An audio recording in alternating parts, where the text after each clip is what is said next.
સમગ્ર રાજકોટની અંદર ભારતીય જનતા પાર્ટીના તમામ કોર્પોરેટરો પ્રજાના પ્રશ્નને ભૂલીને પોતાનો વિકાસ કઈ રીતે થાય અને પોતે કઈ રીતે ભ્રષ્ટાચાર કરી શકે એના માટે વ્યસ્ત છે। ત્યારે રાજકોટ શહેરની અંદર વોર્ડ નંબર 4 માં પ્રજાએ જ્યારે વિરોધ કર્યો છે અને ટીપી સ્કીમમાં જે રોડ દબાવવાની વાત સામે આવી છે, પ્રજાએ રોષ ઠાલવ્યો છે અને ઇલેક્ટ્રિક મીડિયાના માધ્યમથી જે સમાચાર મળી રહ્યા છે એ બાબતે મેયરશ્રીએ તાત્કાલિક એ જગ્યા ઉપર જવું જોઈએ।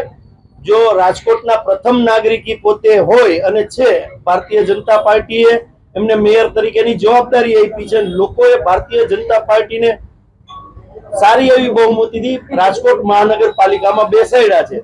જો એમના જ પદાધિકારીઓના નામ આવતા હોય તો પહેલી તકે એમને ત્યાં જઈ અને સ્થળ વિઝિટ કરવી જોઈએ, આવું સ્પષ્ટ અમારું માનવું છે।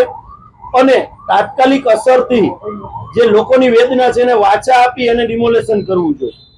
નાની નાની સોસાયટીઓની અંદર જે ગરીબ માણસો ઝૂંપડા બાંધીને રહે છે એને મોન્સૂન સિઝનની અંદર કમિશનર પણ નોટિસ આપી રહ્યા છે અને બુલડોઝરની વાત કરી રહ્યા છે।